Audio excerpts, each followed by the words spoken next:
wabarakatuh. Bismillah, alhamdulillah, wassalatu wassalamu ala rasulillah. Ibu bapak, para ikhwan yang dimuliakan Allah subhanahu wa ta'ala. Aduh Pak Kiai, Masya Allah. Oh, mohon maaf Bu ya. Aduh, iya. Oh, Pak Haji, mohon maaf. Iya, maaf. Iya. Aduh, terima kasih. Maaf Bu. Ibu bapak, terutama sekali kita harus bersyukur kepada Allah. Pada saat ini kita ditakdirkan Allah bisa hadir di majelis yang mulia ini dalam keadaan sehat walafiat, di mana seperti tadi disinggung, ini majelis yang mulia. Kita semua yakin bahwa barusan dibacakan manakib dari Sultan Aulia, ruhnya mulia, juga dihadiri oleh guru agung kita Pengarsa Abah, ruhnya juga sama mulia. Tentu majelis ini dihadiri oleh ruh yang mulia akan terbawa mulia juga. Mudah-mudahan kita pun akan terbawa mulia. Karena guru agung kita, saya kira tidak saja kita yang mengatakan atau mensyukurinya. Beberapa Syekh Mursyid bahkan dari Washington DC dia menyatakan bahwa Syekh Ahmad Sohibul Wafatajul Arifin itu adalah hak, katanya hak mursyid kamil mukamil. Kamil artinya sempurna, mukamil artinya juga bisa menyempurnakan murid-muridnya. Apanya yang disempurnakan? Tadi perjalanan pulangnya, mi'raj kita. Ya, mi'raj kita seperti guru agung kita, kan Nabi itu merupakan uswatun hasanah, contoh yang baik.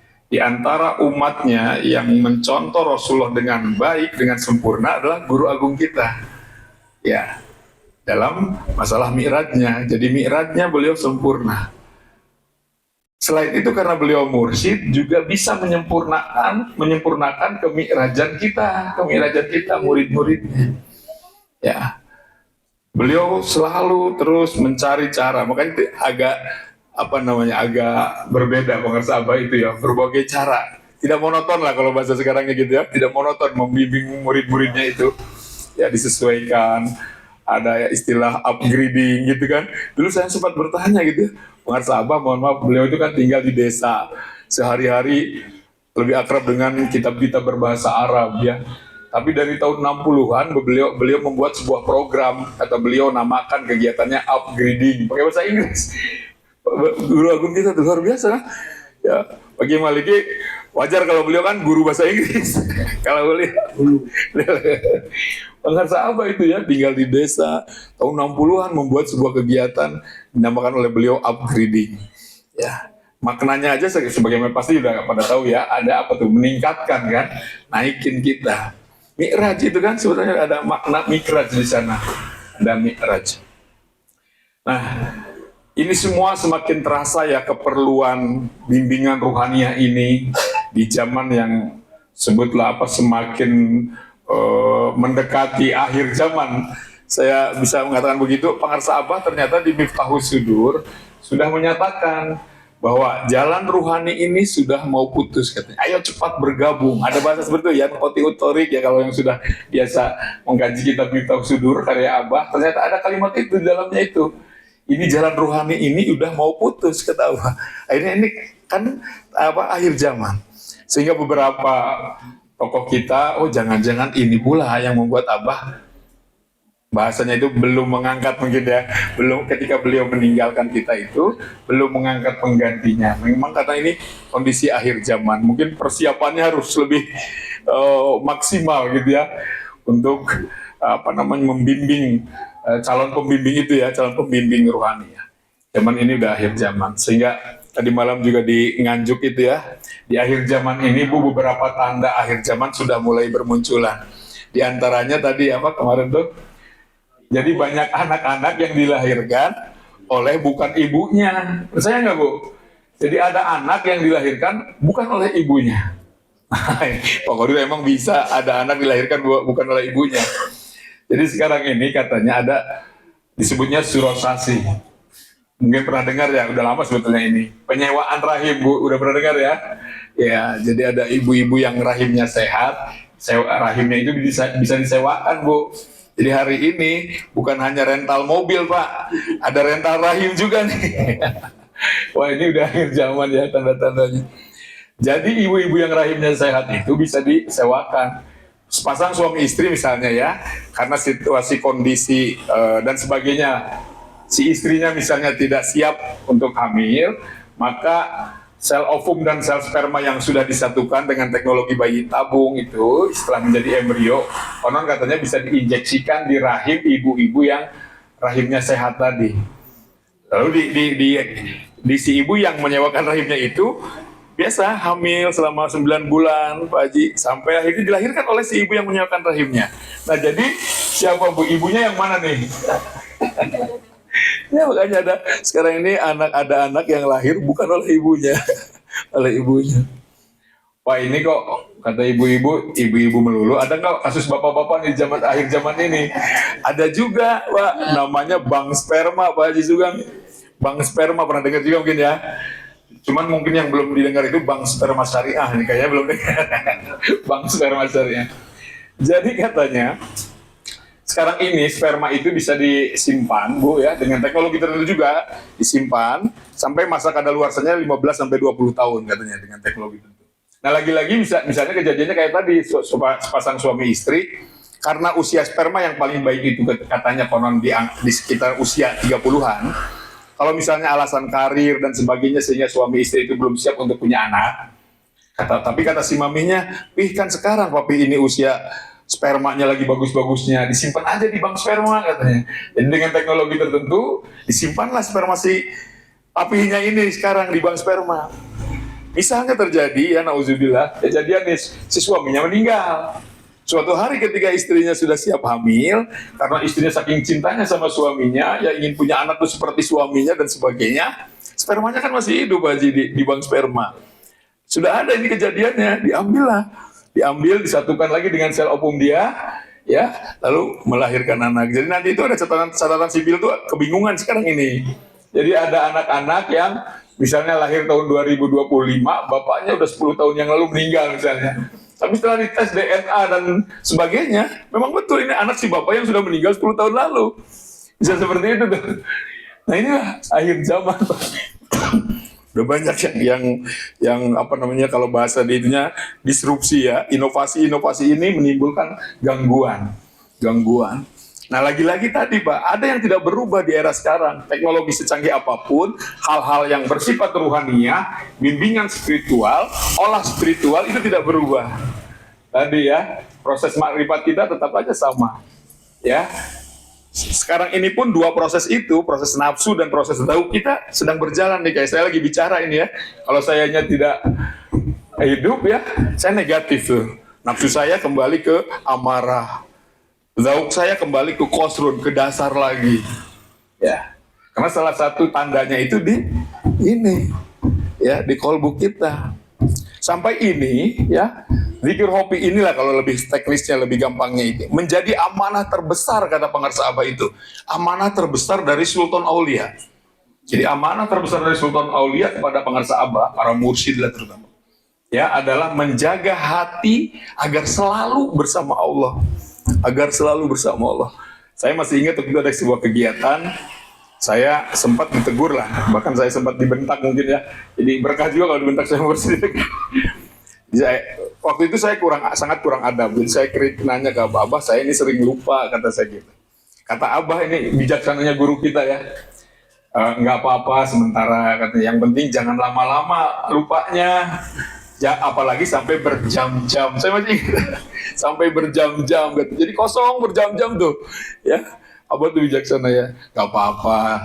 Tapi jangan lama-lama, apalagi sampai berjam-jam gitu. Jadi berjam-jam kosong itu nauzubillah ya, nauzubillah.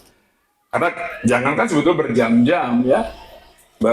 Sedetik, 2 detik aja itu ya. Yang 4 tadi itu. Nafsu, setan, nafsu, urusan dunia kita, urusan interaksi manusia kita itu kan, ya itu akan mengganggu terus, ya mengganggu. Urusan dunia dan urusan dengan sama manusia itu kan ada yang manis, ada yang pahit. Ya, setan sama nafsu ini memanfaatkan dua hal itu ya.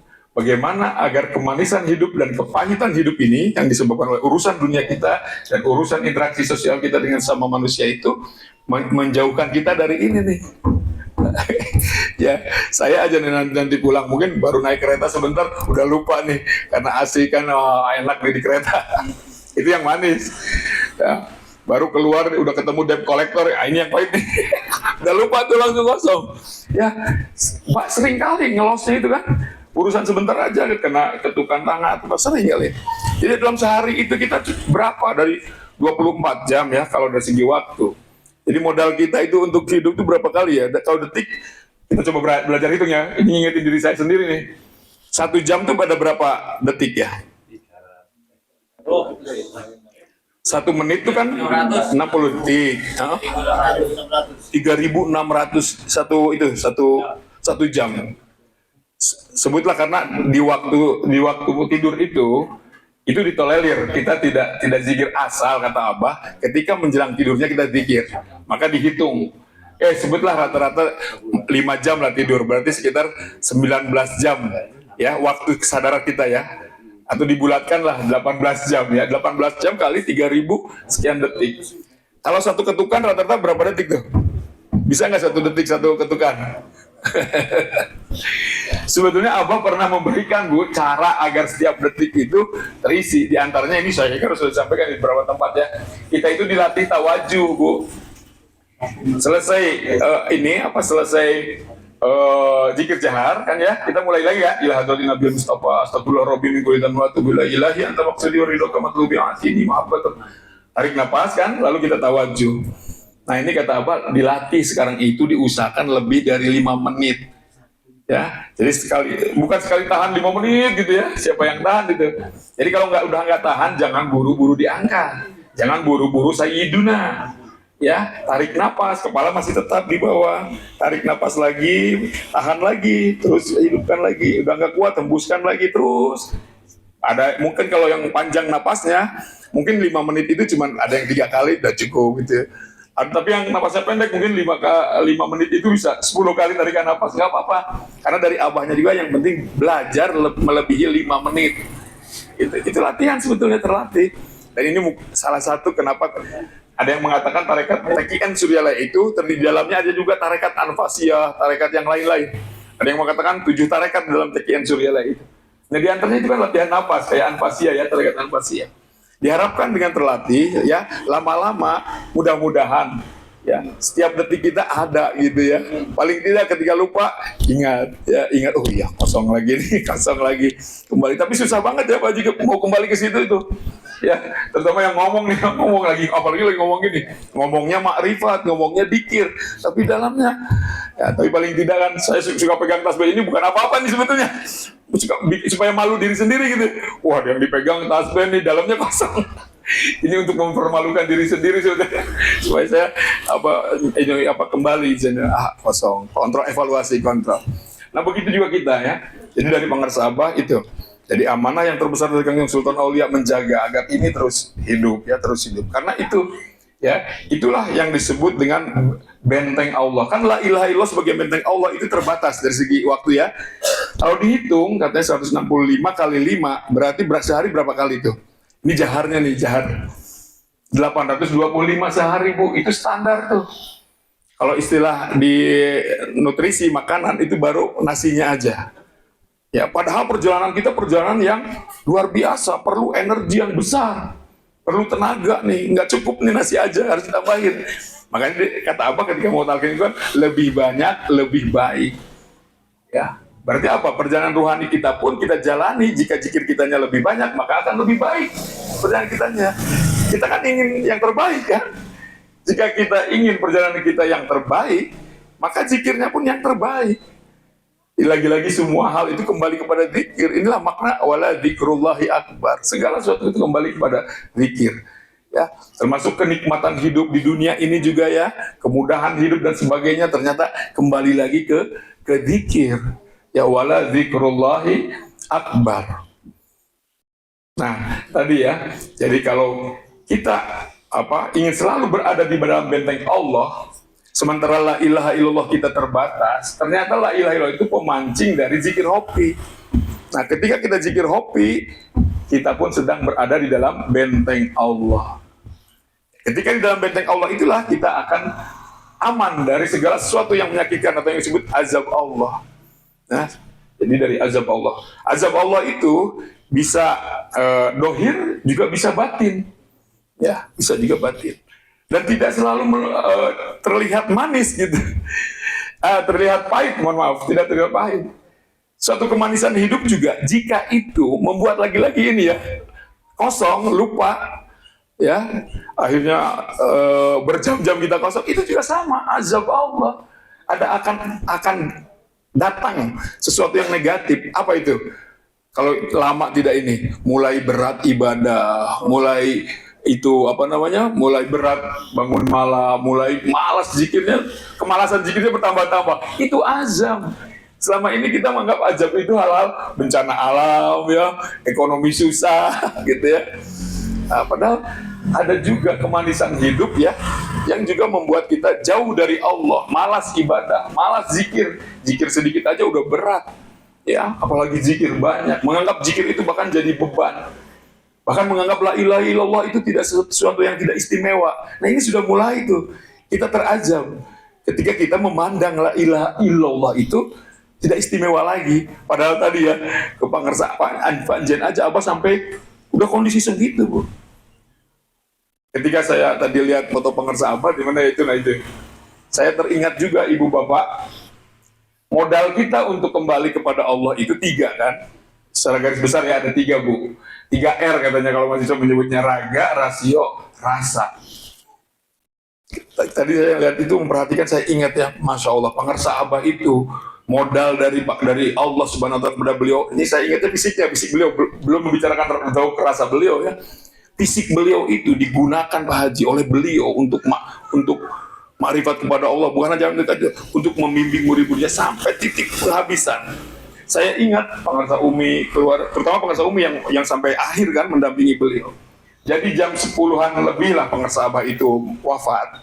Itu jam 2 malamnya sebelumnya, pengarsa Abah itu masih mandi malam, Pak. Itu udah nggak ada tenaga, Pak. Abah itu udah gini. Kalau dihitung, kalau pakai alat menghitung energi beliau, raganya ini energi raga ya, maksudnya dia. Mungkin tinggal berapa, sedikit lagi kan. Udah mau habis. Beliau kan bicara aja udah nggak kuat. Menggerakkan ini aja udah nggak kuat. Itu ngasih kode tangannya itu, kata ngasih kode. Sama Umi, karena Umi udah sangat nggak kuat gitu ya. Jadi cuma dielap. Abahnya ngasih kode, jangan dilap. Mandi. Masya Allah. Udah tinggal sedikit lagi energi fisiknya dihabiskan untuk mandi malam. Artinya kamil mukamil, sempurna betul beliau. Jadi mursyid itu memberikan contoh sampai enak. Lah kita ini tinggal masih berapa kan Mas Darud ya, kita ini mudah-mudah masih banyak nih jumlah energinya. Ya. Makanya sahabat udah tinggal sedikit lagi, besoknya kan wafat, berarti habis energi fisiknya. Raganya tadi pas lagi sambil ngopi di jalan, tiba-tiba saya ingat itu, Masya Allah. Ya, beliau habiskan semua modal itu betul-betul maksimal dari Allah itu, isinya itu. Jadi masih mandi malam, Bu, bayangkan pengarsa Abah dengan kondisi yang begitu, habis maksimal sekali.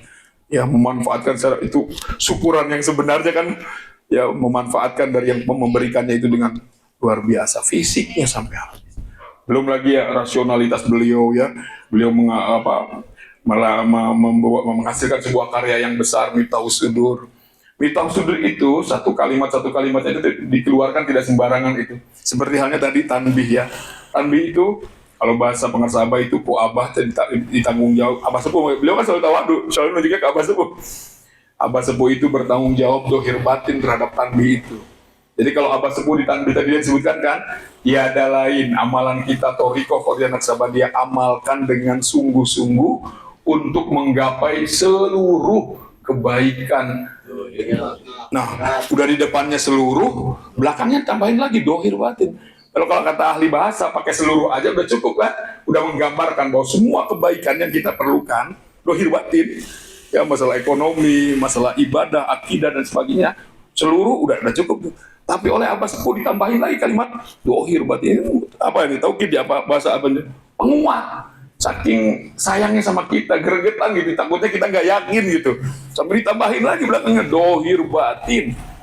Ya. Tiada lain lagi, pakai tiada lain di depannya. Dulu saya sempat mengkaji ini, kenapa pakai dua kata itu, tiada lain amalan kita. Kira-kira apa Pak Haji ya? Depannya tiada lain, Mas Radi? Apa itu? Nah itu hanya ini satu-satunya, udah jangan kemana-mana. Yang kote utorik ini akhir zaman, udah mau putus jalan rohani. Ya, sekarang ini apalagi di era kita ya, banyak sekali godaannya. Di YouTube itu kan banyak yang menawarkan jalan-jalan pintas kan. Tadi saja di jalan saya lihat di YouTube itu ada dengan simbol-simbol agama lah, saya nggak menyebutkan itunya, dengan menggunakan simbol agama, orang melihat penampilannya udah pasti yakin, wah ini pasti orang hebat dalam agama. Menawarkan tuh, bacakan ini dari Rasulullah, pagi hari dibacakan, sore hari akan lunas hutang, ngerti gitu kan. Itu kan menggoda banget buat saya terutama. Dan banyak yang lain-lainnya itu. Dan memang betul kalau dikaji, itu memang ada dari Rasulullahnya ya. Tapi apa guru agung kita yang merupakan ulama besar, saya tahu kitabnya itu banyak Abah itu. Nah ini juga salah satu ya, sekitar berapa bulan sebelum Abah wafat juga itu, masih meminta diantar ke toko kitab Abah itu. Ke toko kitab Bu, Abah. Di samping fisiknya ibarat, ininya juga tetap rasionalitasnya itu diolah oleh beliau. Diantar ke toko kitab, didorong ke toko kitab, toko si pemilik tokonya udah ngerti itu. Ada namanya toko apa saya lupa sih, saya pernah sekali ngantar juga. Itu apa nanti tunjuk kita banyak, terutama disodorin kitab-kitab tasawuf terbaru. Apa update itu, kitab-kitab terus update. Di rasionalitas tidak hanya raganya ya, rasionalitas juga maksimal tetap diolah. Kan yang 3R itu harus diolah, raga kita harus diolah, olahraga gitu ya, olahraga kan banyak ya, tidak hanya main bola ya. Rasionya juga diolah dengan baca buku, mendengarkan ceramah dan sebagainya, itu masih kok rasio kita. Dan rasa terutama ya, rasa diolah. Kalau rasa diolahnya dengan amalia, terutama DKM. Di antara sekian cara untuk mengolah rasa yang paling kuat pengaruhnya secara positif, DKM, dikir hotaman manakib, dikir hotaman manakib. Ya itu, ini dari abahnya juga demikian. Ya, tapi dari yang 3 itu memang yang paling utama sekali adalah dikirnya. Sehingga Abah tadi ke Pak Jan itu kan ya, amalkan kalau itu terakhir katanya, kalimat terakhir dan yang di Pak Jan dengar. Udah habis itu udah ini, Abah udah nggak bilang apa-apa lagi, udah bisa keluar. Amalkan kalawan nyanyi la ilaha illallah, kayak menjerit Abahnya la ilaha. Karena setelah kita kaji ya ternyata la ilaha illallah itu luar biasa. Sampai Nabi sendiri itu, jadi saya yakin Abah itu kan langsung merasakan semangatnya Rasulullah ketika mengatakan ini, mengatakan hadis itu ya. Rasulullah bersemangat kan, bersemangat sama tanggung jawab. Kata Nabi, umatku ketahuilah, dari sekian banyak ucapan-ucapanku ya, seorang Nabi itu sudah banyak mengucapkannya kan. Banyak, termasuk juga aurod ya, bacaan-bacaan, wirid dan sebagainya, sudah banyak yang beliau keluarkan. Dan dari sekian banyak yang sudah aku ucapkan, yang paling baik, paling utama, paling hebat lagi ya, juga diucapkan oleh nabi-nabi sebelumku. Nabi sebelum Rasulullah itu berapa? 124.000 nabi, Haji. Ini nabi-nabinya aja nih, belum umatnya. 124.000 nabi itu sebelum nabi. Ucapan yang kalau bahasanya pusakanya lah, yang paling hebat keluar dari mulut para nabi dan Kangjeng Rasul itu la ilaha illallah, cuma itu. Makanya kenapa Pak Ngarawa sampai wanti-wanti banget kita, karena itu memang yang membuat kita bisa kembali tadi menjadi kupu-kupu. Nah itu kupu-kupu membuka dinding kepompong ini tidak mudah Pak, perlu tenaga besar. Kita juga ada dilatih kan, bidor bin syadidin kata Abah, dengan pukulan la ilaha illallahnya. Di antaranya itu sebelah kita sedang memukul tuh ya dinding kepompong kita supaya cepat terbuka ya, cepat terbuka. Takutnya nih sayap kita udah jadi, cuman nanti apa? Nggak bisa terbang takutnya. Kalau kelamaan nggak kebuka-kebuka. Ya, tentu ada energi dari luar sebetulnya yang bisa membukakan itu. Ketika kita sudah maksimal. Apa itu? Kalau bahasa itu lewat jalur khidmat. Khidmat. Siapa yang baik khidmatnya? Wajib karomah guru agung kita itu datang kepada orang yang berkhidmat. Khidmat tuh banyak caranya. Pak Kodir, saya kan jauh di Malang nih, Abah di sana, Suryalaya kan di sana. Bagaimana kami berkhidmat? Padahal katanya khidmat itu akan mendatangkan karomah dari Abah. Ya, dan karomah nih, lagi-lagi Abah pernah cerita, saya waktu itu nakal sering ketika gak ada orang nyebut-nyebut Pak Agus Siregar sedang meleng gitu. Dulu kan bodyguardnya Pak Agus Siregar itu kan, besar juga Pak Agus Siregar. Saya kan mahasiswa nakal dulu, jadi kalau Pak Agusnya lagi ngerokok sebentar kan suka nyolong tuh Pak Agus juga keluar sebentar gitu ngerokok. Nah ketika Pak Agus keluar, saya cuma sebentar aja Abah. Abah, apa ya, tuh jadi lupa tuh tadi cerita. Betul itu. Karomah betul. Saya pernah nanya Abah ini, katanya yang ziarah mau minta karomah Abah, kata saya. Ada yang ziarah, kata Abah, "Ai karomah teh naon? Karomah itu apa?" kata Abah tuh. Coba kamu kan mahasiswa katanya, so, ya secara arti kata kan kemuliaan, mulia kan, karomah itu kan dari karim, mulia. Mana hege mulia, Surabaya kamu juga mulia. Jadi secara potensial kita sama dengan para wali itu. Ada karomah di kita itu, kata Abah itu ada. Jadi awalnya itu tuh modal kita tuh sama gitu, mulia, suci, bersih, sama. Kita tuh ada, cuman kemuliaan kita itu pertama disalahgunakan, disalahgunakan, kedua tertutupan. Jadi karomah kita itu tersalahgunakan lah mungkin ya, tersalahgunakan dan tertutupi. Oleh apa? Lagi-lagi kemuliaan tadi yang 4 tadi itu. 4 tadi ya, setan yang ada dalam diri kita, nafsu kita, urusan dunia kita itu membuat kita, mungkin ada yang disadari, ada yang tidak disadari, melakukan dosa. Nah dosa kita itulah yang menutupi kemuliaan kita, karomah kita. Sedangkan para wali udah nggak ada yang menutupinya kan. Ya, kemuliaannya. Kemuliaan itu macam-macam. Ada yang berbentuk hawarik, sesuatu yang luar biasa gitu ya. Ada yang biasa aja. Tapi di antara sekian karomah, yang tadi dikatakan wajib mendapatkan karomah dari gurunya, karomah yang paling diperlukan oleh kita dari guru agung kita apa? Istiqomah. Ya, energi ruhani guru agung kita melancarkan kita mendekati Allah, wusul kepada Allah. Tentu harus lewat istiqomah. Ini istiqomah yang paling berat. Bahkan lebih dari 1000 karomah istiqomah itu. Lebih dari 1000 karomah. Nah itu paling berat ya. Makanya kalau ya, yang udah lama udah merasakan lah ya bagaimana mengistiqomahkan suatu amalia itu kan tidak mudah itu ya.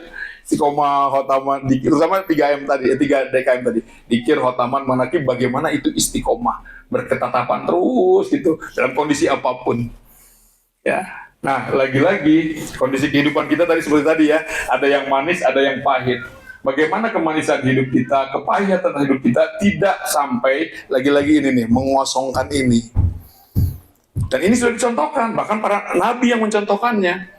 Jadi ada orang yang hidupnya itu pahit ya selama hidupnya, tapi ininya nggak putus. Siapa itu? Nabi siapa coba? Nabi Ayub kan? Sampai istrinya nggak tahan kan? Tapi kepahitan itu bagi Nabi Ayub sudah tidak masalah. Bahkan kita lagi kecil ya, suka didongengin kan. Sampai katanya konon kan, ini terutama penyakit kan beliau itu ya. Sampai konon katanya belatungnya kalau mau sholat itu disimpan dulu katanya. Sudah selesai sholat disimpan lagi.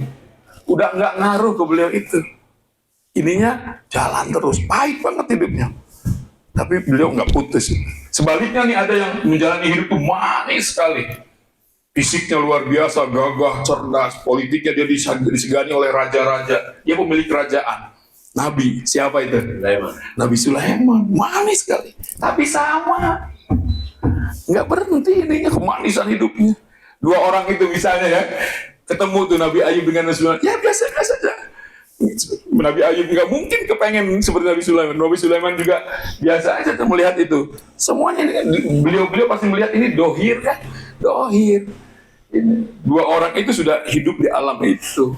Udah nggak tengaruh, belatung sama emas itu udah sama bagi mereka karena ininya udah bersama Allah ya. Kalau sudah bersama Allah, mereka fokus ke dirinya, ke kesucian dirinya. Seringkali kita bertanya juga ya, kenapa Rasulullah kok istighfarnya sampai ribuan sehari? Dalam manqobah yang tadi ya, yang salam itu ya, dari itu ya, Sampai dia bermunajat, ya Allah, ya Allah ampunilah saya dosa saya, kata Sultan Aulia ini yang ibadahnya 40 tahun non-stop pakai wudhu isya, artinya kan luar biasa ibadahnya ya, Kangjeng Sultan Aulia. Tapi merasa dosanya itu lebih banyak dari buih lautan. Kok bisa begitu ya? Rasulullah sampai istighfar ribuan sehari, kenapa Cing? Di mana nih setelahnya? Ininya penjelasannya. Ini ciri-ciri orang yang sudah sampai kepada yang maha suci. Ya, Allah itu kan maha suci. Sehebat apapun, sesuci apapun, kita ini makhluk. Ketika bersama yang maha suci tetap terasa. Ya, kesucian Allah yang maha itu terasa. Ya, terasa sehingga nggak ada apa-apanya, kata Rasul, kesucian kita ini makhluk tetap. Demikian juga. Nah, jadi kalau kita hari ini nggak merasa, nggak terasa dosa kita, karena kita masih jauh. Ya, Allah yang maha suci itu nggak terasa. Kesucian Allah itu belum terbuka sekali. Ini juga sama, ini tingkatan makrifat juga. Ya, sehingga kalau yang sudah sempurna perjalanan ruhaninya tadi, nafsunya sudah berproses dengan baik, zauknya juga sudah berproses dengan baik sampai maksimal, akan semakin merasa banyak dosa, banyak kekurangan. Ya, melihat orang lain itu bukan yang negatifnya, sisi-sisi positifnya. Itu, ya, sisi positifnya itu karena apa? Tadi hijab-hijab kita keluar, bulu-bulu ulat kita sudah mulai keluar. Ya, mulai keluar, sehingga akan lebih banyak merasa dirinya tuh makhluk yang paling berdosa. Inilah dari kesulitan itu seperti itu ya. Makanya lambangnya kupu-kupu, luar biasa sekali. Kalau di daerah sana, Bu, kan ada yang mengaku lanjut Abah. Sekarang ini tren pakai kopiahnya juga apa tuh? Merah putih gitu ya. Suka pada bercanda tuh mahasiswa saya, suka bercanda, Pak, untung ya Abah Sepuh dulu simbolnya kita ini kupu-kupu katanya. Coba kalau ular kobra, Pak, itu ada laki-laki pakai paci merah putih lewat, sama kita pasti disemprot, Pak, kan? Karena kita kobra kan. Tapi Abah Sepuh luar biasa kan, pakainya kupu-kupu. Kupu-kupu. Tapi luar biasa lagi, tarekat kita ini ya, menjaga keseimbangan. Abah di Tanbih itu kan menjaga keseimbangan. Tuh di pinggirnya itu apa ada padi dan kapas. Ya, jadi jangan mengabaikan.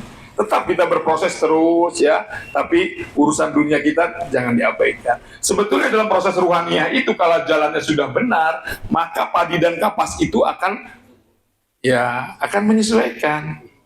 Ya, kata Abah itu dunia makhluk ya hayangan ibadah, bahasa Abah sudah itu. Jadi makhluk ini kan kita sudah tahu semuanya bertasbih kan. Nah, hal-hal yang positif itu rezeki kah, uang kah, apa itu kan makhluk. Berdoa, ya Allah mudah-mudahan hari ini saya digunakan oleh orang yang berzikir kepadamu. Terus-terusan itu berdoa itu. Makhluk-makhluk itu karpet nih. Ya Allah mudah-mudahan hari ini saya diinjak oleh orang yang berzikir kepadamu. Ini kan makhluk nih. Ya, makhluk berdoa itu. Makanya kenapa Sultan Aulia kaya raya, pengerasa Abah itu kaya. Berlomba itu. Jadi alhamdulillah kalau lihat guru-guru kita sekarang ini ya, nggak ada yang seperti Nabi Ayub ya, alhamdulillah. Kalau disuruh memilih, mending Nabi Ayub, mending Nabi Sulaiman, Bu. Jujur nih, pasti Sulaiman lah. Apalagi yang ngomong nih. Ya jujur lah. Makanya oleh Abah, kita mah di zaman seperti ini kan.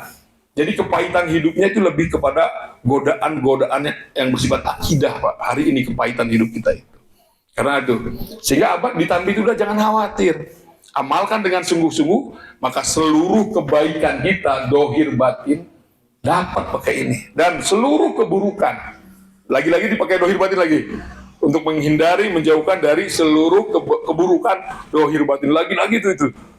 Apa kita nggak percaya nih gitu, masih galau, masih buka-buka di YouTube, nyari-nyari gitu ya. Padahal depannya udah jelas tuh, tiada lain. Kita hanya aja yang belum sungguh-sungguh. Di antaranya apa? Zikir jahar lah contoh kecilnya ya, zikir jahar kita. Apalagi yang kurang dari 825 sehari. Waduh, udah di bawah standar tuh. Ya, padahal dari mulut kita ini lidah kita ini, dari bunyi, dari kulitnya, harus keluar itu minimal. Harus keluar ada suara itu. La ilaha illallah. Harus keluar, Pak. Itu. Ketika mengeluh ada suara. Karena kan bisautin qawiyun. Harus keluar. Kalau raga kita ini kan raga kita, bukan diri kita, Pak, Bu. Nih, dari mulut ini ya, raga kita ini nggak keluar bunyi itu, ada sesuatu yang konslet lah kalau bahasa ini ada sesuatu masalah kalau tidak dikeluarkan, Bu. Dan mungkin ada ibu-ibu psikolog di sini ya, namanya katarsis, Pak. Jadi hal-hal negatif yang di bawah sadar kita itu akan terkeluarkan itu ketika zikir jahar itu. La ilaha illallah. Ada seorang motivator nasional lah sebetulnya, katanya kalau beban mental, beban psikologis kita ingin dikeluarkan, salah satunya dengan memasukkan kepala kita ke dalam air katanya. Dalam air itu kita teriak sekencang-kencangnya gitu. Dalam air. Wow. Setelah dites oleh teman-teman asosiasi psikologi, ya betul. Ada beberapa gelombang di itunya di otak itu ada gelombang alfa ya. Itu menjadi baik katanya. Tapi ketika dengan zikir jahar itu jauh lebih baik. Ya. Jadi gelombang alfa yang keluar dari otak kita itu lebih maksimal ketika zikir jahar. Belum lagi hormon-hormon, kan ada hormon gembira, Pak. Ada hormon anti nyeri bahkan. Iya, ada hormon anti nyeri. Jadi nggak usah ketergantungan kita terhadap obat nyeri, bisa disembuhkan. Ini sudah terbukti, Pak. Di Inabah, Bu, ada Inabah yang yang ketergantungan obat ternyata bukan hanya obat narkoba, ada juga yang ketergantungan dengan obat anti nyeri. Saya paksain bangun jam 2 katanya Pak Qadir, lalu saya zikir terus, saya sampai lupa minum obat anti nyerinya, lupa. Kok nggak terasa kata dia. Oh rupanya setelah diteliti, dia kan kebetulan dia pejabat tinggi, dia punya dokter pribadi, diperiksa segala macam. Jadi hormon anti nyerinya itu maksimal keluar. Ya, jadi ketika zikir jahar itu lapat jalalahnya ditekankan kan lah di tengah. Harus terasa kata Abah. Lapat yang di tengah tuh harus terasa dari udol sampai ke puncak itu. La ilaha illallah dipukulkan, lapat jalalahnya harus terasa ditekankan. Illallah. Ya, sampai kayak ngisi di Latifatul Qalbi itu kan. Karena Latifatul Qalbi itu salah satu dari 7 latifah itu yang berisi yang negatif-negatif, kan cuma 2. Yang negatif itu dari 7 itu ya. Iya, sama aja itu. Sama di sini amarah segala macam di sini. Selebihnya yang 5-nya itu positif semua, Pak. Kata Abah, ketika 7-7-nya itu harus terlewati, tersentuh ketika zikir jahar. Berapa latifah tuh? 3 latifah. Ilaha sebelah kanan berapa? 2. Illallah 2. Zikir itu bersifat nur dan bersifat nar. Nur itu memberikan cahaya, memupuk. Ya, nar itu api, membakar, membersihkan. Ketika dia melewati di latifah yang negatif, dia nar. Otomatis tuh, nggak usah direkayasa. Dia akan membakar yang dilewatinya itu. Ya, si virus segala macam yang negatif ketika di tengah berarti di sini ya, yang negatif itu akan terbakar. Makanya di 3 yang pertama harus pelan, rasakan itu melewati 3 latifah itu. Ya Pak Qadir belum, nggak apa-apa, dilatih aja terus lama-lama. Yang penting perlahan dulu, matanya pejamkan lah. Nah itu. Ketika dia melewati yang positif, dia semacam ngasih pupuk lah otomatis, ngasih pupuk tadi ya. Kalau ngasih pupuk itu kayak semacam gambar kalau kupu-kupu tadi, benih sayap kita semacam dimulai dikeluarkan. Tapi ketika melewati yang negatif, dia membakar. Ya, membakar itu karakter dari zikir kita. Ya itu serba otomatis yang begitu ya, serba otomatis. Ilallah. Maka apa namanya? Tuh tadi lupa tuh awalnya tadi yang mana? Suka terus berkembang kalau bicara itu ya. Jadi lupa ya. Mana tuh tadi bagi? Oh iya. Iya, membakar, zikir itu membakar. Ya. Jadi, mohon maaf, zikir jahar itu harus lebih dari 825 diusahakan. Ya kan, hal-hal yang negatif, yang kekecewaan hidup kita ya, dari kecil kan ada ya kecewa, walaupun kecewa itu kecewa anak kecil, kecewa anak remaja, kecewa kita orang dewasa. Rasa kecewa, rasa segala macam hal yang negatif itu mengendap di alam bawah sadar kita. Dan itu mempengaruhi diri kita. Ya, jadi nafsu sama iblis itu kayak dapat tambahan amunisi ketika di alam bawah sadar kitanya banyak yang negatif tuh. Ya, dipancing nafsunya dikit-dikit, wah mudah nih, ini karena di alam bawah sadarnya banyak yang negatif belum dikeluarkan. Maka itu harus dikeluarkan. Nah, ketika zikir jahar itulah keluar tuh. Makanya kalau bahasa teman-teman psikolog itu kayak katarsis. Mengeluarkan hal-hal negatif yang selama ini tersimpan. Itu tidak mudah mengeluarkan itu. Jadi dengan zikir jahar itu keluar itu, Bu. Makanya semakin sering, maka semakin bersih tuh. Semakin ringan beban kita, ya. Hormon-hormon lagi dan efek lainnya, hormon-hormon ini kajian neuroteologi. Ini semacam ilmu baru juga. Jadi ya, ada ilmu yang mempelajari saraf di otak yang ada pengaruhnya terhadap teologi, terhadap tauhid. terhadap keagamaan. Ini luar biasa sekarang perkembangan ilmu itu. Ya, jadi ketika zikir itu ternyata hormon-hormon yang positif, hormon gembira, hormon menyayangi, mencintai, kan ternyata itu ada hormonnya itu keluar. Semakin mudah kita menyayangi, ya, semakin positif melihat orang. Bahkan tadi yang itu hormon nyeri, hati nyeri juga keluar, ternyata ada gitu kan. Oh, pantesan kata itu ya, ketika orang-orang Sayyidina Ali aja ya, ketika dicabut panahnya itu ketika sedang zikir, karena hormon anti nyerinya saya pikir, wah itu lagi keluarnya maksimal. Jadi cerita-cerita seperti itu sebenarnya ada dasarnya, dan ternyata ilmiah sekarang ini ketemu.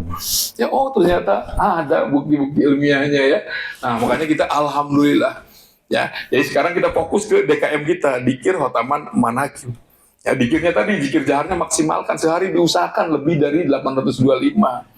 Ya supaya itu tenaga kita besar karena proteinnya itu kan protein ruhaniah ya, apa nutrisi ruhaniah kita ya, ada telurnya, ada dagingnya, segala macam. Kalau apa nutrisi ruhaniah nggak apa-apa, jangan takut kolesterol ya. Jadi jasmania kita yang harus mulai dikurangi, ini ada kolesterol, asam urat. Tapi kalau ruhaniah nggak ada istilah itu, bahkan dia harus maksimal, harus banyak. Maka ketika full power ya, dia akan berjalan lebih cepat. Beda kan yang bertenaga dengan yang tidak bertenaga. Ya, kayak itu cc-nya jadi ditambahin tambah besar ya. Ya mobil yang cc-nya kecil kan lumayan. Tapi yang cc-nya besar kan, wah cepat dia. Nah, kita bisa itu ya. Ada sudah, tinggal maunya aja. Tapi memang lagi-lagi tadi ya, setan, iblis itu tidak akan diam ketika orang sudah mulai bergeser mendekati zikrullah. Karena itu, sehingga pernah kan dia mau menggoda orang yang sedang sholat tapi takut oleh orang yang sedang tidur. Kenapa? Karena ada zikir, lagi-lagi oleh zikir. Sampai setan mengatakan ya, saya tuh kalahnya cuma satu, oleh la ilaha illallah katanya itu. Dengan yang lain-lain biasa aja. Bahkan dia ada orang yang ibadah udah nggak digoda sama dia, nggak apa-apalah, nggak ada katanya, kosong, nggak usah digoda. Ya buat apa kosong? Kalau bahasa Pangersa Kiai Otong itu kosong. Yang namanya ibadah kosong ya, nggak usah digoda kata setan. Masih mending gua kata iblis itu. Ya iblis itu 150.000 tahun ibadah dengan makrifat kepada Allah, dengan makrifat Pak. Artinya 150.000 tahun loh. Tadi berapa detik sehari itu? Ribuan tadi itu. Iblis tuh nggak berhenti Pak. Sampai dipercaya oleh Allah memegang kunci surga, menjadi gurunya para malaikat. Karena ibadah ini yang nggak berhenti 150.000 tahun itu. Jadi ketika kita ibadah luar biasa tapi kosong ya, kayaknya hebatan gua dulu deh. Dulu nyebutnya. Karena sekarang dia udah dilaknat kan sama Allah. Ya beginian lo dulu gue lagi pertama-tama katanya. Ya itu ya. Ini ya kita fokus ke sini. Dan ini tentu perlu dilatih. Nah inilah majelis-majelis seperti inilah. Makanya kata Abah, hadirilah. Ya sering-sering hadiri majelis zikir, teman. Paling tidak, saya masih ingat juga itu candaan Abah itu. Kan ini sama dengan hadis Nabi ya. Ketika di tempat zikir, kan ketika orang berzikir kan malaikat terus-terusan ya, berterus-terusan istilahnya keliling. Ketika ada orang yang berkumpul untuk berzikir, majelis zikir sebutlah, malaikat itu ya di wilayah ini akan saling memanggil. Oh ada nih, jalan apa Pak ini? Di Titan. Di rumah Pak Haji Eko nih lagi banyak yang zikir, ayo. Pada datang karena senang, dan memang sudah diciptakan seperti itu. Otomatis juga dia kan serba otomatis malaikat itu, gak punya nafsu dia, ya langsung otomatis tuh malaikat pada datang ke sini. Dan setelah itu juga dia akan, pimpinannya itu akan laporan kepada Allah. Ya Allah, iya betul di rumah Pak Haji Eka banyak orang yang sedang berzikir. Bagaimana Allah? Ampuni semuanya kata Allah. Itu ada, ampuni semuanya kata Allah. Malaikat sudah ditakdirkan juga, spontan dia bicara. Itu yang di belakang ya Allah main handphone, gak ikut zikir katanya. Gimana ya Allah katanya, yang di belakang main handphone tuh gak ikut zikir. Saking agungnya, saking aku sukanya dengan majelisku itu kata Allah, ampuni juga. Iya, kalau perlu tambahin pulsanya. Ada nggak nambah pulsanya? Ini Pak Agus ya. Beliau Pak Agus merasakan tuh bagaimana tiba-tiba tangki bensinnya nambah ya. Ya itu. Ini kan karomah Pangersa Abah, mankoba Abah tuh. Pak Agus mau manakiban habis bensinnya. Robito kepada apa? Ingin manakib. Jadi Kangjeng Sultan Aulia hadir itu tidak hanya ketika menakib, ketika kita sudah niat mau menakib, sudah datang ke Pak Agus, naik tiba-tiba dua setrik. Oh kalau gitu, ya tenang aja lah, besok-besok ke Pak Haji Eka saya pulin nih, tapi saya di belakang aja lah, dapat kan saya juga kan. Mohon maaf Pak Eka kalau nanti pada di belakang nanti. Ya insya Allah enggak lah. Tetap aja ada lah itu, hitung-hitungan seperti itu tetap ada kan, tetap lah itu ada apa namanya, otomatis lah, otomatis ya. Mohon maaf. Udah kelamaan juga, mohon maaf ya. Mohon maaf gitu ya. Ya, alhamdulillah, mohon maaf. Jadi seperti itu Pak. Jadi kita ini orang yang paling beruntung lah, tidak ternilai Pak. Ya, satu ketukan ditakdirkan oleh Allah, kita ingat ingin hidup, Masya Allah itu azab-azab itu nggak bisa masuk. Yang membahayakan kita kata Abah tidak hanya dari setan, kan kita pintu tengah itu ya. Dari yang tiga itu kata Abah, yang tengah yang paling harus terasa, harus paling rapat kata Abah. Karena yang membahayakan kita dari tengah, dari tengah. Saya berpikir waktu itu kan setan kata Abah waktu nalkin kan dari kanan, dari kiri. Otak saya suka gitu. Abah kayak yang membahayakan itu tidak hanya dari setan kata Abah itu. Ada juga kadang dari kawan kita kan, ya yang negatif itu. Tutup yang sampai terasa ya. Terasa. Nah itulah Ibu Bapak, jadi kita harus bersyukur. Cara mensyukurinya adalah dengan mengamalkannya. Tadi ya. Nah kembali ke yang tadi. Jadi ada tenaga tambahan kita untuk membukakan dinding kepompong kita, tidak hanya lewat DKM, ternyata ada tambahan dari pengersa Abah yang lewat hikmat. Hikmat itu banyak. Inti hikmat itu apa sih? Ya, hikmat itu intinya menyenangkan sebetulnya, menyenangkan guru kita. Ya, menyenangkan itu banyak caranya. Cara menyenangkan pengersa Abah itu, apalagi pengersa Abahnya sudah tidak ada cara dohir, lebih mudah lagi. Lahan hikmat lebih banyak lagi Pak sebetulnya. Disitulah rahasia kenapa katanya kalau guru mursyid yang kamil mukamil, ketika beliau belum mengangkat pelanjutnya, masih beliau yang melaksanakan tugas kemursidan, masih beliau, bahkan energi ruhanianya jauh lebih besar. Dan diantaranya kaitan dengan hikmat juga demikian, peluang hikmat untuk para muridnya dimanapun jauh lebih besar. Yang menyenangkan guru di alam ruhani itu kan apa yang terutama? Amalia, ya amalia. Majelis-majelisnya seperti sekarang nih, Pak Haji Eka berusaha agar istiqomah, ini kan menyenangkan guru kan, dengan berbagai cara. Ada banyak kitanya Pak Haji Eka alhamdulillah punya rumah, punya apa, saya gimana nih, hadiri sama. Senangnya Abah terhadap Pak Haji Eka yang mengorbankan banyak hal untuk ini, dengan senangnya Abah karena kita pun berusaha untuk istiqomah hadir, sama ya. Bonusnya sama lah, dapat dari Abahnya sama gitu ya. Besarannya sama, tergantung lagi kita. Dapatnya sama. Dohirnya memang berbeda ya, berbentuk fasilitas rumah. Kalau kita berbentuk kehadiran, kan Pak JK juga senang kan? Ketika, alhamdulillah nih ada hadir. Nah rasa senang Pak JK, rasa senang apalagi pengersa Abah datang. Ya, nah rasa senang itu sebenarnya apa yang kita tuju dari. Nah itulah. Jadi tadi ya teringat juga bahwa tetap mursyid kita walaupun sudah wafat jasadnya ada pengersa Abah. Dan ini harus diperhatikan, sudah mulai ada, mohon maaf saya baru keliling juga di Jawa Barat. Di Jawa Barat ini ada sedikit dinamika. Mungkin ini fitnah dari luar, muncul ada bahwa Robito kita pun katanya kepada wakil talqin katanya. Wah ini, naudzubillah, sudah mulai ada seperti itu. Bahkan istilahnya murobi ruh kita adalah yang nalkin. Nah ini mulai hati-hati. Ya, karena pertanggungjawabannya ini ruhaniyah. Ya kalau ruh kita dibimbing, mohon maaf, oleh orang yang tidak nyambung, kan syaratnya itu kata Abah sendiri di tahu sudut takiyin. Orang itu harus bertakwa dan bersih hatinya, tidak sedetik pun lupa kepada Allah, baru dia bisa membantu ruh yang lainnya untuk bersama Allah. Jadi Robito kita sangat rugi kalau kita, kan Robito itu intinya itu apa? Channel. Iya, bikin channel, ngikat ruhani kita, ngikatin ruh kita ke ruh guru kita, karena yakin ruh kita selalu bersama Allah. Nah kalau kita pegangannya kepada yang tidak nyangkut ke sononya, gimana? Terlepas, nggak nyampe ke sana. Di sini sudah itu hati-hati. Kenapa nggak mudah ngangkat wakil talqin? Kan nih diskusi rame di medsos itu, wah ini nanti wakil talqinnya habis. Iya sih kalau kita pakai atarita. Tapi apa mau dimurah kalau bahasa Sundanya itu ya? Ini barang tidak murah ini ya, talqin itu ya. Pernah cerita saya di mana ya? Sekali talqin itu ibu bapak energinya lebih besar dari petir kalau saya baca. Karena la ilaha illallah itu jauh lebih besar nilainya dibandingkan 7 langit, 7 bumi dan isinya. Ini dari Allah. Ya, makanya lagi-lagi kita bersyukur. Tapi kok lagi ya, malas ya untuk melafalkan lebih dari 825 la ilaha illallah itu kok berat. Tadi iblis tuh bekerja keras supaya kita malas nyepelein kepada la ilaha illallah. Padahal nilainya Pak 7 langit, 7 bumi dan isinya masalah ekonomi, masalah energi listrik, energi kan besar-besar tuh, tenaga nuklir lah ada di dalam 7 langit. Kalah, nggak ada apa-apanya dibandingkan la ilaha illallah. Kalau mau kita pakai istilah energi lah. Belum kalau segi nilai ya, 7 langit 7 bumi berarti ada emas, ada apa, semua yang bernilai di situ. Nggak ada apa-apanya dibandingkan la ilaha illallah, nilainya itu. Ya, makanya disebut wala dzikrullahi akbar. Pakai ini, lancarnya kehidupan rumah tangga kita. Ya, sampai tetangga kita aja tidak hanya di dalam rumah Pak, dapat kebagian energi positifnya dari la ilaha illallah. Itu kata Nabi kan.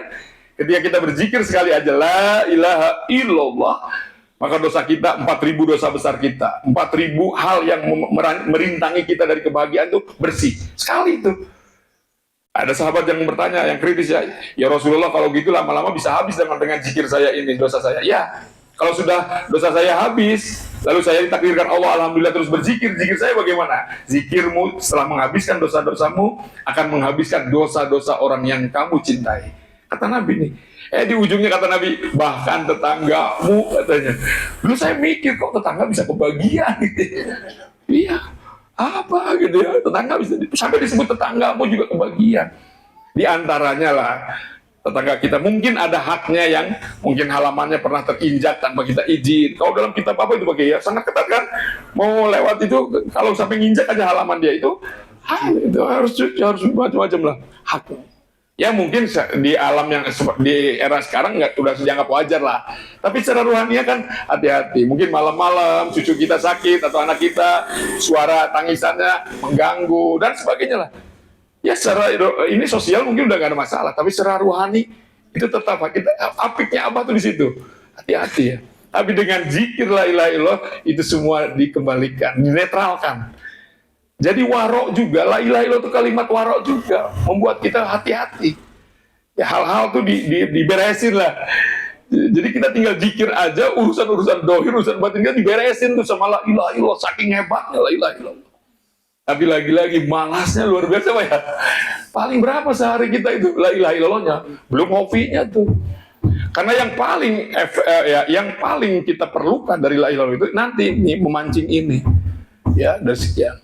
Karena biang dari semua penyakit yang dari dua latifah itu adalah goflah. Goflah ini yang menyebabkan kita maksiat itu karena kita terputus. Ya, makanya lagi-lagi tadi kita harus sering melibatkan diri kita di majelis-majelis agar kita terlibat terus secara rohani, terbantu terus. Karena tidak mudah lah menghadapi yang 4 hal tadi ya, setan, nafsu, urusan dunia kita dan urusan sama manusia terutama keluarga kita. Saya kira itu saja dari saya. Tentu sekali banyak kekurangan, banyak kesalahan. Saya mohon maaf yang sebesar-besarnya. Mudah-mudahan ada manfaatnya terutama diri saya nih. Ya mohon doanya dari semuanya. Sekarang ada amanah sebagaimana kita ketahui ya, dulu kata Abah tertibkan amalan ini. Tertib itu kan teratur. Teratur itu ilmunya, teorinya, prakteknya adalah organisasi. Abah membuat organisasi dulu yayasan, sekarang LDTKN. Tetap sama ini ya, adalah sarana atau organisasi untuk menertibkan, meningkatkan amalia dan ilmiah para ikhwan di mana-mana sekarang ini. Alhamdulillah sudah 130 kabupaten kota di Indonesia ada LDTKN. Jadi para ikhwan yang di mana-mana ini, bahkan seminggu yang lalu ya, saya juga udah tadi ngobrol ke Pak Kiai Maliki, ikhwan kita di Sydney itu sudah ingin membentuk LDTKN juga ya di Sydney. Banyak ikhwan kita itu di Singapura, saya penelitian di sana ada 3.000 orang Bu, Singapurian itu, bukan orang Indonesia yang kerja di sana. 3.000 orang sama dikirnya dengan kita kayak gini nih, sebulan sekali ngadain manakib Singapura. Di Malaysia ratusan ribu. Semua ingin apa tuh? Ingin pulang, ingin ma'rifat, dan mereka udah nyobain metode ini. Ternyata metode dari pengersa Abah Anom yang luar biasa. Sampai mereka mengatakan ini yang kamil mukamil, gurunya sempurna dan bisa menyempurnakan murid-muridnya. Saya kira sekali lagi mohon maaf atas kekurangannya. Billahi taufiq wal hidayah. Wassalamualaikum warahmatullahi wabarakatuh.